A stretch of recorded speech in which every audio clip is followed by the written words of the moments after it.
자, 2009년 입법고시 문제를 같이 한번 점검을 해보도록 하시죠. 입법고시가 이제 어려운 문제들이 많이 포함이 되는데 이 문제는 그래도 충분히 풀 수 있는 타입의 그런 문제였던 것 같습니다. 충분히 푸셔야 되는 타입의 문제라고 생각이 되는데요.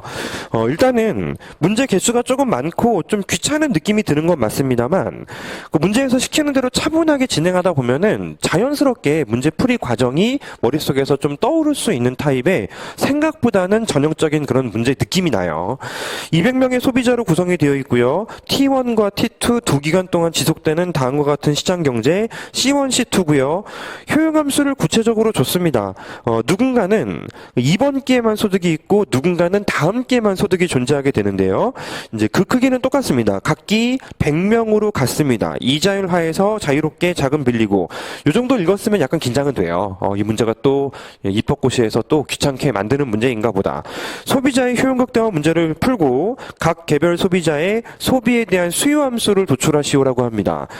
지금 뭐 칠판에 정리할 이유가 있겠습니까? 뭐 A 유형이라고 해놓고 맥스 이들의 효용은 C1의 제곱 C2. 그쵸? 그리고 이제 제약 조건은 예산 제한식이잖아요. C1 플러스 C2 1 플러스 R로 나눈 거하고, 이게 M1 플러스 M2를 또 1 플러스 R로 나눈 것인데, 첫 번째 유형은 이제 M2가 0인 거고요. 이제 왼쪽에 있는 게 이제 대문자 M밖에 없는 거니까 얘를 0으로, 얘를 대문자 M으로 가정하고 문제 풀어버리면 되는 거예요. 그래서 이게 C1, C2 평면에서의 문제풀이이지만, 사실은 그 왈라스 수요함수 를 구하는 XY에서 연습했던 방식을 그대로 씁니다. 그림을 그리기까지 조금 버겁다라고 판단이 되면 생략할 수 있지만 기본적으로 초기 부전점이 여기인 사람이 이렇게 예산선에서 접하는 점을 선택할 거라는 건 굉장히 쉽게 접근할 수가 있는 거잖아요. 어차피 한 번은 그림을 그려야 되는데 꼭 여기서일 필요는 없을 것 같습니다. 저 뒤쪽에 이제 한 번 그리면 될 것 같아서 어디에 그렸건 그림 1이 될 것이고 그림 1과 같이 접하는 점이 균형이다라고 간단하게 여러분들이 뭐 증명을 이제 해도 그만이고요. 예, 안 해도 상관없을 것 같아요. 그래서 MRS 일개 조건은 MRS C1, C2는 요거로 미분하면은 MUC2 C1의 제곱이고요. 그 다음에 이걸로 미분하면은 C2 되는 거 맞습니까? 문제에서 뭐 주어진 대로 이제 그대로 따라가시면 될 것 같아요. MUC1 아이고 바보 아니야? 예. C1, C2? 그치, 이거 미분해야 되니까 따라서 뭐 하나 적당히 사라지고 좀 깔끔하게 남는 편이라고 볼 수가 있겠습니다. C1분의 C2, 2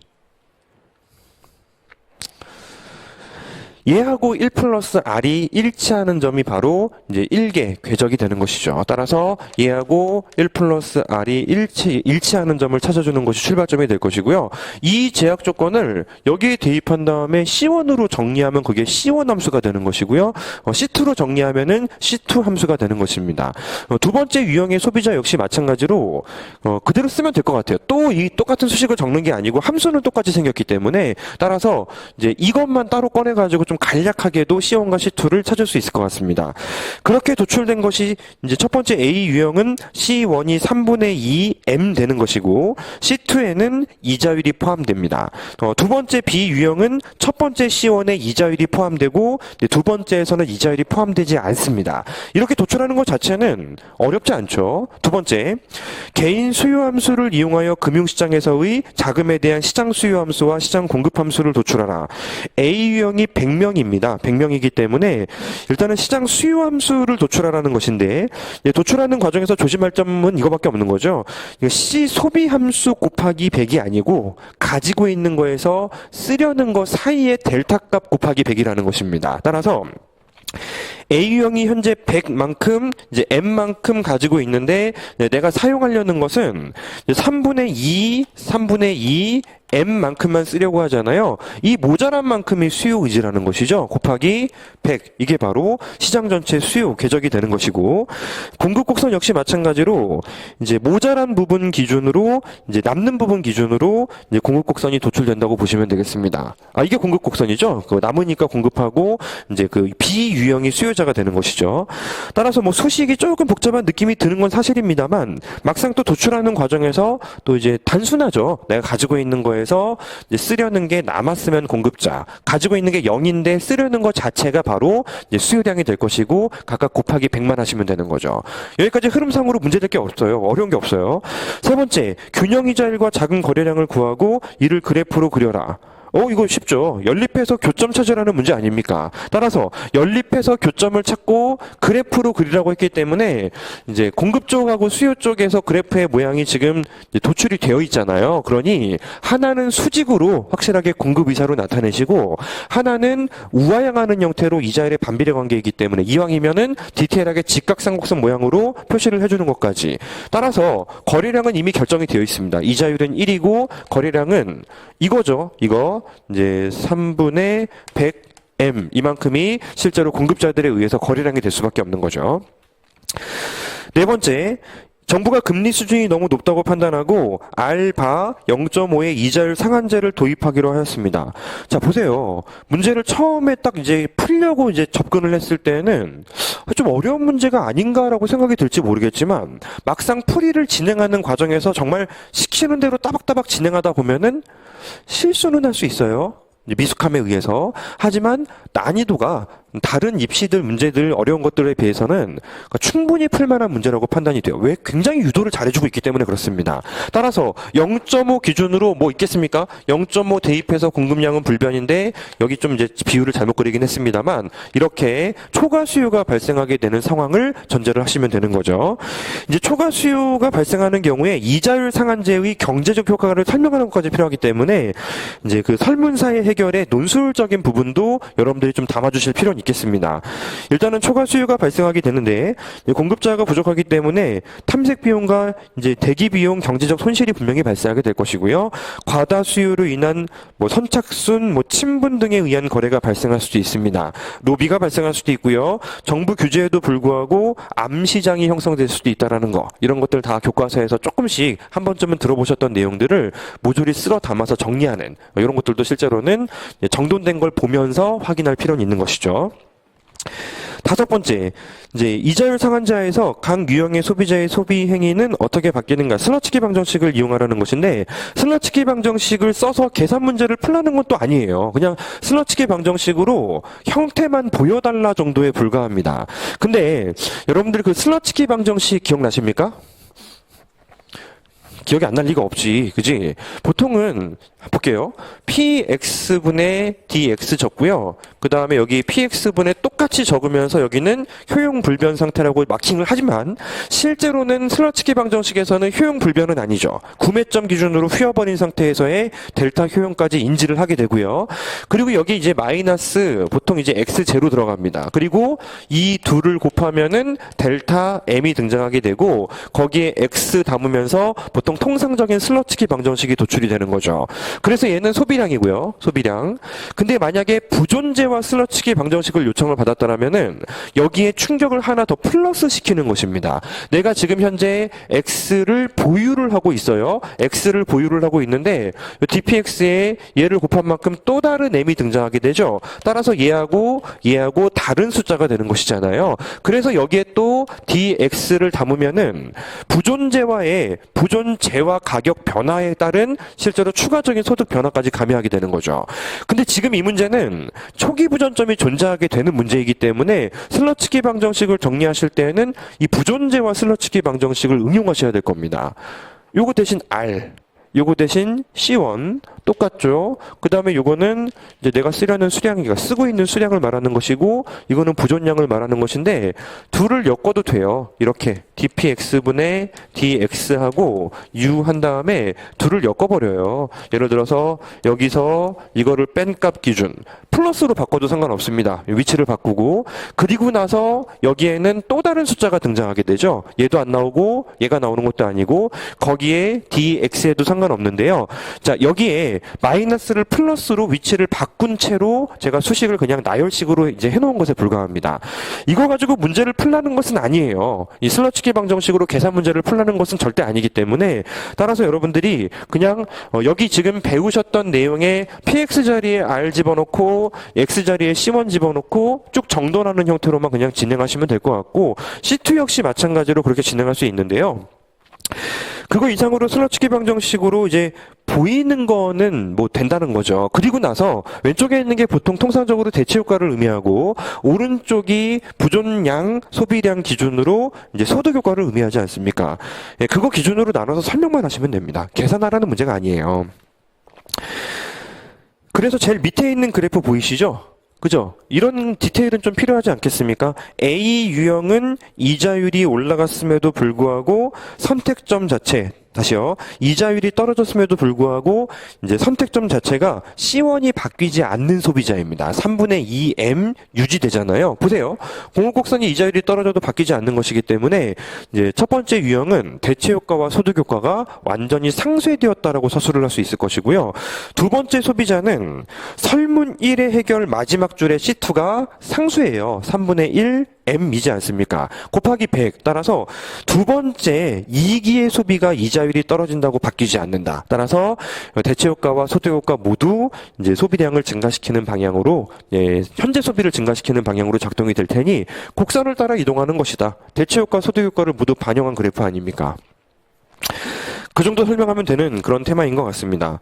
아쉽죠? 슬러치기 방정식을 여러분들이 준비를 좀 해서 들어갈 텐데 이왕이면은 계산 문제를 출제했다면은 나만 풀 수 있는 문제, 나의 그 선택받은 몇 명 소수만 풀 수 있는 문제 이렇게 바뀔 수 있지 않을까라고 생각될지 모르겠지만 합격권 기준으로는 다 잘 하세요. 잘 하시기 때문에 뭐 나만 잘 푸는 문제는 없습니다. 바꿔 생각하면 나만 못 푸는 문제도 없어요.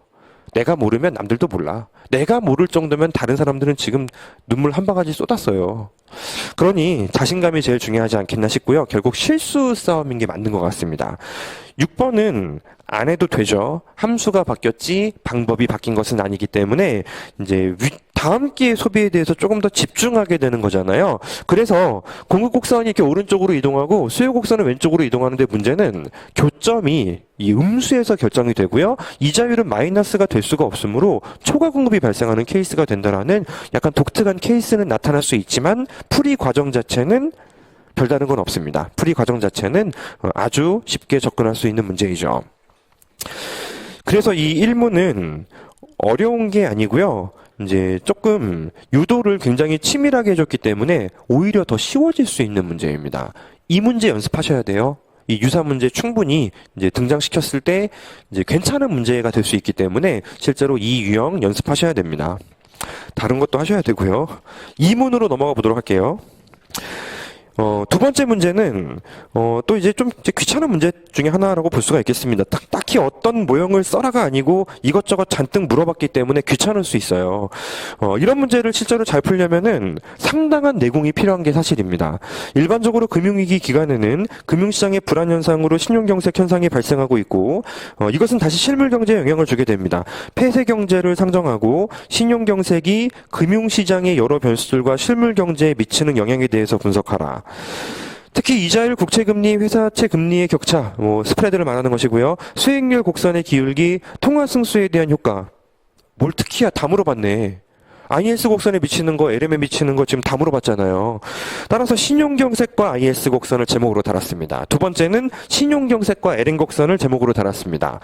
신용경색과 IS 곡선에서는 일단은 대부자금 시장에서 공급 자체가 줄어들어요. 은행이 이제 빌려주는 게 조금 이제 버겁습니다.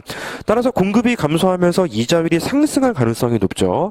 국채금리와 회사채 금리의 격차를 신용 스프레드라고 하는데 일반적으로 이제 수익률, 금리가 상승하게 되면은 상대적으로 안정적인 자산의 수요가 조금 더 증가할 수밖에 없습니다. 따라서 이제 신용 스프레드는 경기가 불황일 때 조금 더 커질 가능성이 생기고요. 이미 정답은 나와 있어요. 신용 경색, 경기 불황, 금리 스프레드는 일반적으로 조금 커질 가능성이 높다라는 이야기가 좀 많이 나오죠. 다만 이제 위험 프리미엄을 고려할 때는 다음 기가 안 좋으니까 신용 경색이잖아요. 위험하니까 더 기울기가 가팔라지지만 기대 이론을 고려하게 되면 다음 기가 안 좋아진다라고 생각하면은 정부의 확장적 통화 정책을 예상하게 됩니다. 따라서 다음 기에는 금리가 떨어지겠네 하면서 오히려 수익률 곡선의 기울기는 완만해질 수도 있습니다. 따라서 위험 프리미엄 이론을 따라갈 것이냐, 기대 이론을 따라갈 것이냐, 선택할 문제가 아니고 나열할 문제입니다. 이때는 해설지처럼 너무 안 보이게 하지 마시고요. 이제 동그라미 1 처리하셔가지고 위험 프리미엄 이론을 고려하는 경우, 동그라미 2 처리하셔가지고 이제 기대 이론을 고려하는 경우 이렇게 나눠서 서술하시는 것이 좋겠죠. 신용경색과 LN 곡선이요. 뭐 할 말 많죠.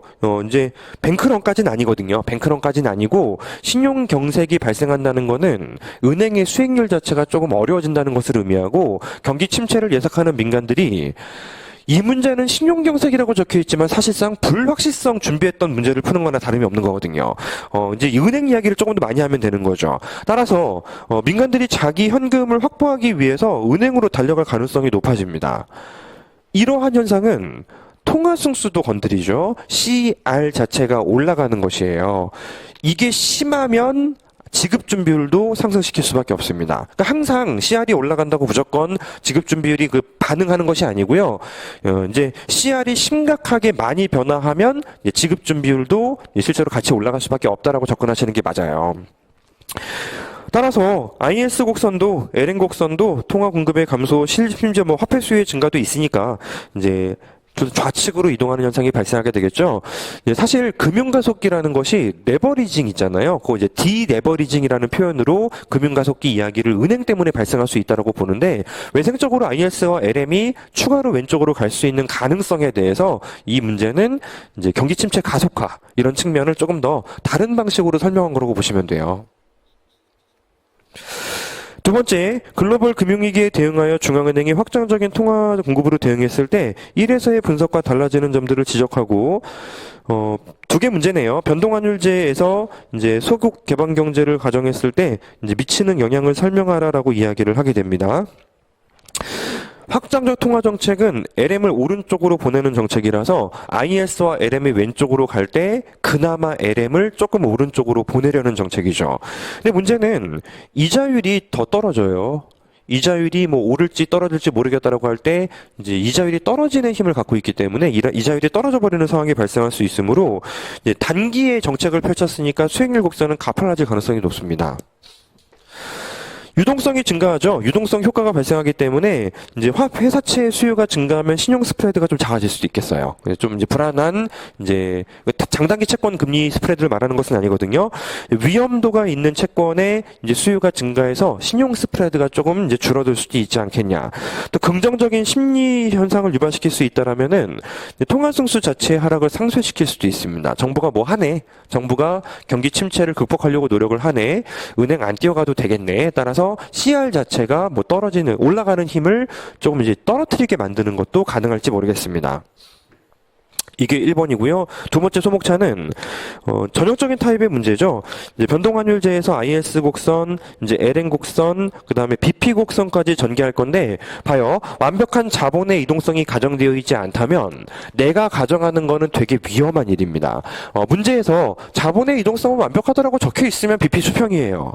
그렇지 않다면 우상향하게 우리나라 케이스 그냥 LM보다는 완만하고 우상향하게 그래프 이제 그리는 것이 훨씬 더 여러분들에게 안전적인 답안을 작성하는 이제 좀 태도라고 볼 수가 있어요. 근데 그 다음부터는 연습 많이 한 거잖아요. 1.5로 가면은 국제 수지가 적자가 될 것이고 외환 시장에서 그 환율의 초과 수요 현상이 발생하게 될 것이고요. 환율이 상승하면서 마샬로나 조건에 의해서 경상 수지가 개선되면 IS 곡선과 LN 곡선이 우측 이동하게 될 텐데 IS보다 BP가 멀리 가야 되니까 예컨대 요 정도 점에서 경기 부양 효과가 발생하는 거 보이시면 되죠.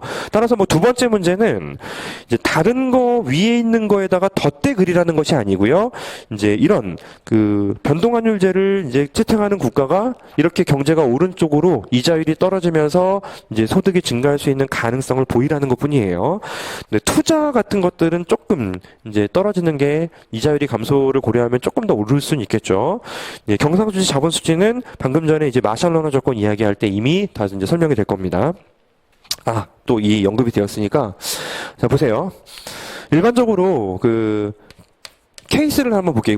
제가 이제 참고적으로 하나 더 이제 전달 드리려고 해요. 경상수지하고 이제 자본수지하고 합쳐서 0이라고 합니다. 지금 상태. 근데 실제로 이제 경제에서 만약에 이제 F가 늘어나는 충격이 발생하게 되면은 순간적으로 이게 양수가 돼버리죠. 경상수지가 개선되지 않습니까? 그럼 단기적으로 경상수지는 흑자는 모르겠고요. 개선되고요. 자본수지는 단기적으로 악화되는 것입니까? 아니라는 거죠. 아닙니다. 단기적으로는 그냥 불균형이 나타나는 것이지 단기적으로 자본수지가 떨어지는 건 아니에요. 그러니까 자본수지가 불변인데 경상수지가 개선됐기 때문에 그것 때문에 외환시장에서 초과 공급이 발생하는 것이고 환율이 떨어지면서 다시 올라갔던 이 친구가 원래대로 돌아오면서 다시 제로가 되는 것이죠. 따라서 자본수지는 물론 현실 경제에서 조금 변동이 있겠지만은 이론상으로는 단기에 변동이 없는 거예요. 그러니 여러분들이 가끔 하는 실수 중에 하나가 이렇습니다. 경상수지가 개선되면은 단기에 경상수지는 개선됐고 더해서 0이잖아. 자본수지는 단기에 악화된다라고 착각을 해요. 단기에 경상수지는 개선되지만 자본수지는 불변이고 장기에는 또 환율 때문에 원래대로 돌아와서 얘도 불변, 얘도 불변. 이게 정답이 되는 거죠. 이거 부연입니다. 부연. 이 문제에서 좀 핵심 포인트라고 볼 수는 없고요. 이제 순간적으로 발생하는 사건이 있을 때 장기적으로 경상수지가 개선됐으면 장기적으로 자본수지는 악화된 거예요. 그죠? 하지만 단기적으로까지 등식 제로가 성립되는 것은 아닙니다. 일부 국가들이 시행하고 있는 것처럼 주요 통화에 대해서 국내 통화 가치를 고정시키는 고정환율제, 최소한 관리변동 환율제를 운영할 경우 환율의 안정성을 확보할 수 있다는 주장이 제기되는데요. 문제점 또는 한계점을 설명하는 당연한 이야기를 하고 있네. 일단은 고정환율제도이기 때문에 환율 변화에 따른 충격은 우리가 이제 막을 수가 있습니다만 고정환율제도에서 문제점, 한계점을 정리하라고 하면은 쉽죠. 고정환율제도에서 LN 곡선이 오른쪽으로 가봐야 원래대로 돌아오니까 통화정책 자체가 무산돼 버리는 일이 발생하게 되고, 그리고 생산물 충격을 흡수하기가 너무 어렵습니다. 대외 충격을 흡수하기가 너무 어렵습니다. 이제 모형적으로도 설명하는 것도 가능하겠지만은 여러분들 변동환율제도와 고정환율제도의 장단점 구별했던 그 표 있지 않습니까? 거기에서 일반적으로 이제 정리했던 부분에 고정환율 쪽의 문제점을 좀 나열식으로 작성하는 것이 이제 좀 괜찮을 것 같습니다. 고정환율을 채택하면은 경제 상황과 환율이 괴리되었을 때 대규모의 환투기가 일방향으로 발생할 수 있다. 이런 것들 기억나시죠? 정리하시면 될 것 같아요. 자, 그래서 두 번째 문제는 내공이 조금 필요합니다. 이것저것 경제학 전반적으로 이제 내용들을 잘 머릿속에서 담고 있어야지만 좋은 답안을 적을 수 있어요. 자, 세 번째 문제로 넘어가 보도록 하시죠. 세 번째 문제는 애매할 수 있어요. 케인지언 모형과 화폐주의자 모형이 있는데요. 이제 케인지언이라고 되어 있습니다. 케인지언. 그러면 이제 케인지언 모형은 근본적으로 1번 문제는 쉬워요. 경직성을 가정하는 것이고 이제 화폐주의자는 통화론자 이야기하는 거거든요. 케인지언하고 비교하려면은 지금 MBC랑 비교할 리가 없지 않습니까? 그 언저리에서 비교를 할 수밖에 없잖아요. 따라서 통화론자를 좀 이제 이야기를 하는 것 같습니다. 화폐주의자가 통화론자를 말하죠.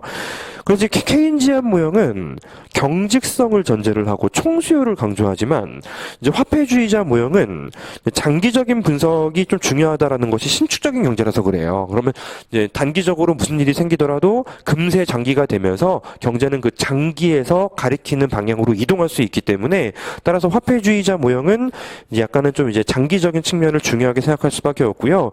화폐 시장의 충격이 실제로 경기에 미치는 영향의 중심이라고 보고 있습니다. 두 번째, 자국의 소득 증가가 경상수지에 미치는 영향에 대해서 두 모형의 결론이 서로 다른데 그 이유는 무엇입니까? 라고 질문을 하는 것이죠. 케인지언 하면은 그 국제수지 항등식을 쓸 수밖에 없습니다. 왜냐하면 그 케인즈의 다이아그램에서 경제의 GDP가 결정이 돼버리거든요. 따라서 거기에서밖에 실제로 이야기를 진행할 수가 없기 때문에 따라서 이제 그쪽을 중심으로 서술하는 것이 정답이죠. 다만 이제 문제에서 그 어떤 평면을 써야 될지는 약간 선택 사항이 될 수도 있겠습니다. 대부자금 시장을 쓰면은 고전적인 냄새가 너무 나서 조금 별로고 이제 쓰라고 하면 쓰는 거고, 그리고 이제 환율을 이제 가지고 있는 이 평면을 쓰는 것도 나쁘진 않아요. 내셔널 세이빙하고 이제 NX, 자 요거 두 가지를 쓰는 것도 그게 나쁘진 않습니다. 여기서도 충분히 설명은 돼요. 소득이 증가하면 내셔널 세이빙이 이렇게 이제 오른쪽으로 증가하는 감소하는 이런 현상들을 보일 수가 있기 때문에 따라서 이런 설명을 할 수가 있고요. 이제 문제는 사실 소득이 왜 증가하냐는 거예요. 지 혼자 증가하진 않습니다. 원인이 있기 때문에 증가하는 거라서 봐요. 내셔널 세이빙이 보통 풀면은 이렇게 풀죠. y-c-t 플러스 t-g 까지 풀잖아요. 얘가 혼자 증가하는 사례 문제는 존재하질 않아요. 무언가 원인이 있으니까 y가 증가한다고 풀어야 되기 때문에 따라서 이 문제는 거기가 조금 어려운 부분입니다. 나는 y의 증가만으로 출발을 시키고 싶은데 그걸로 어떻게 출발을 시킬 거야? y가 증가하는 현상이 발생하는 걸 보이기 위해서는 지금 예시 답안에 있는 것 같은 그래프가 사실 제일 좋다는 거죠. 무언가 원인이 있을 것인데 경상수지가 직접적이진 않을 것 같고 y가 증가하는 충격은 교점이 더 오른쪽에서 형성되는 충격이지 않습니까? 따라서 예를 들어 이제 투자가 증가한다든지라는 사례를 드는 게 좋겠어요. 정부 지출 증가는 좀 어색하고요. 투자가 만약에 외생적으로 증가하면은 교점이 오른쪽으로 형성되면서 소득의 증가라고 볼 수가 있는 것이고, 일반적인 투자 증가, 소비 증가, 정부 지출 증가, 경상수지 변화는 외생적인 충격으로 문제를 풀 수 있지만 Y의 증가는 출발이 될 수는 없습니다. 이게 이 문제에서 제일 여러분들이 가져가셔야 되는 부분이에요. Y의 증가를 사례 문제로 주진 않습니다. 무언가 원인이 있다라는 거죠. 그죠? 물가의 변화를 사례 문제로 주지 않습니다. 원인이 있다라는 거죠. 환율의 변화도 사례 문제로 주지 않습니다. 무언가 원인이 있어야 되는 것이죠. 따라서 Y가 증가하면 물가가 증가하면 이건 가정으로 문제를 출제할 수는 있어도 이런 문제들은 근본적으로 원인을 여러분들이 스스로 가정을 내리셔야 돼요. 중요합니다. 그러니까 경상수지가 악화되는 현상을 보일 수 있죠. 사실 소득이 증가할 때 직관적으로도 많이 쓸 거라서 수입의 개선으로 경상수지가 악화되는 현상이 직관적으로 머릿속에 떠올라야 되고요. 이제 그 통화론자 모형은 이 역시 마찬가지로 국경을 배우신 분들이 머릿속에서 그래도 잔잔하게 남아있을 수 있는 것이고, 그렇지 않은 분들은 실제로 좀 어렵게 다가올 수 있습니다. 제가 통화론자의 소규모 개방경제 국제경제학 모형을 이제 아주 간단하게만 말씀을 드릴게요. 그래프를 그릴 때 이렇게 그립니다. 이렇게 그려서 이쪽은 어떤 경제의 이제 실제 통화 변동량 자체를 말해요.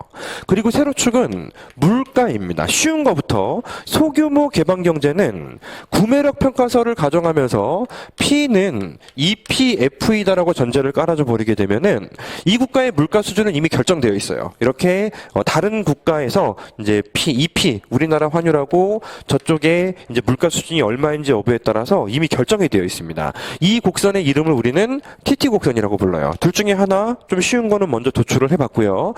HH 곡선이라는 것은 이렇게 어떤 경제가 KPY만큼 이제 통화를 보유하려고 노력을 기울이고 있는데 만약에 여기 통화 공급량이 안정적으로 일치하면은 실제로 양자가 일치하기 때문에 이 친구들은 소비 패턴을 바꾸지 않는다는 거예요.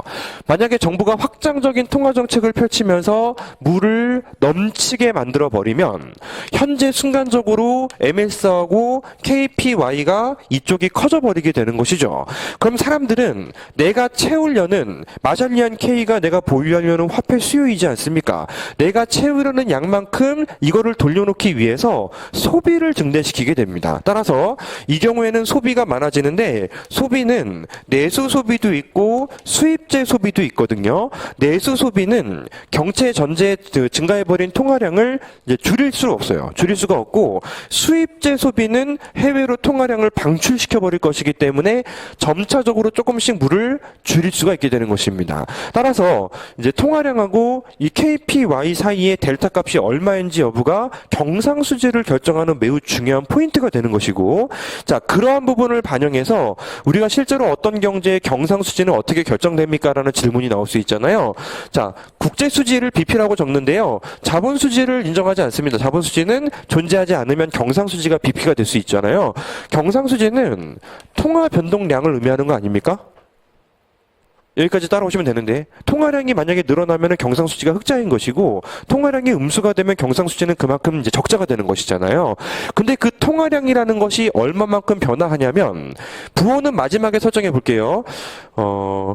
만약에 흑자가 되려면은 소비를 줄여야 되니까 지금 합시다. KPY가 내가 보유하려는 물의 양, 화폐의 양이고 실제로 이 경제의 MS 값이 이렇게 조금 모자라는 경우에는 소비를 반대로 아끼면서 해외로부터 국내로 물을 증가시키는 행동을 취하게 될 거 아니겠습니까? 거기에 알파라는 계수가 필요합니다. 얼마만큼 수입을 많이 하는 비중을 갖고 있는 국가인지가 필요하기 때문에 이 수식을 P로 정리해서 쭉 나열한 것이 바로 HH 곡선이에요. 됐죠? 안 됐지 사실, 그지? 그래서 HH 곡선은 이렇게 우상향하는 형태가 나타나게 되는 것입니다. 저기 이제 그 정돈되어 있는 거 있잖아요. 저 P 기준으로 정리를 하시면은 이제 교재 또 안 해놨네. 그냥 경제학에서 출제됐다고 전제했기 때문에 제가 이제 정돈까지는 안 해놨는데요. 실제로 이쪽 절편은 이제 마이너스 이제 알파 MS가 되어서요. Y가 변화하는 충격이 발생하게 되면은 저거 정리해 보세요. 기울기도 떨어지고 절편도 떨어집니다. 이쪽 절편만 안 바뀌게 되거든요. 그래서 소득이 증가하는 충격이면 반대로 이제 기울기가 기울기가 완만해지는 상황이 발생하게 될 것이고, 따라서 이렇게 소득의 증가 때문에 이런 식으로 기울기가 완만해지면은 여기 사람들이 바구니가 커진 거예요. 소득이 많아지면은 물은 그대로인데 바구니가 커져서 물을 채우려고 하게 되는 것이고요. 소비를 줄이면서 경상수지는 개선됩니다. 그래서 델타 MS가 이렇게 양수값이 나타나게 되는 것이죠.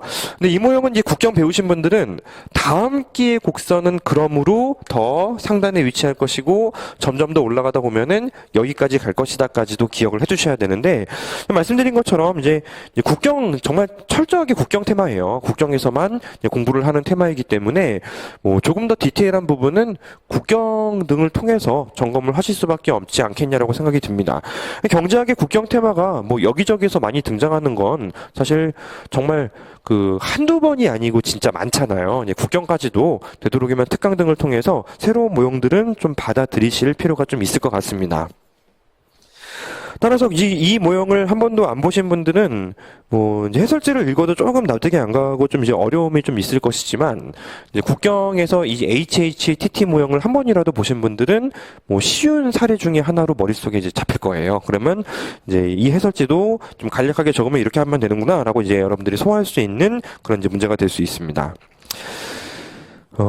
근데 엄밀히 따지면 이제 어떻게 다르고라고 했기 때문에 모형이 필요한 거거든요. 근데 배점이 지금 현재 이쪽 배점이 다른 거에 비해서는 좀 커져야 돼요. 나머지는 좀 작아도 상관없습니다. 세 번째, 환율 결정 이론을 보면 화폐주의자들은 통화량의 증가율, 물가 상승률, 평가 절하율이 모두 같다고 한 반면 케인즈언들은 평가 절하율이 통화량의 증가율보다 높을 수 있다고 주장한다. 이렇게 적어놨는데 보시는 것처럼 그 신축 가격 통화론자라는 분들이 계시지 않습니까? 그죠? 이건 뭐 마인드 교재에도 경제학이 있으니까 뭐 기억나실 텐데요. 화폐주의자들은 신축을 가정하기 때문에 신축 가격 통화론자 모형을 씁니다. 그러면 어떤 경제에서 절대적 구매력 평가서를 가정하고 화폐 시장의 수식을 결합시켜 버리면 이렇게 볼 수 있잖아요. 환율은 P는 EPF, 그리고 자 요거 물가는 화폐시장 수식을 엮으면은 P분의 MS하고 L 위치 바꾸면 L분의 MS, 그리고 L 스타분의 뭐 MS 스타 또는 이제 F 이렇게 이제 마킹을 하면 되죠. 당연히 다 같이 똑같은 비율로 바뀐다고 주장하는 것이 신축 가격 통화론자의 마인드입니다. 이게 머릿속에서 떠올랐으면 경직가격 통화론자는 케인지언이었네요.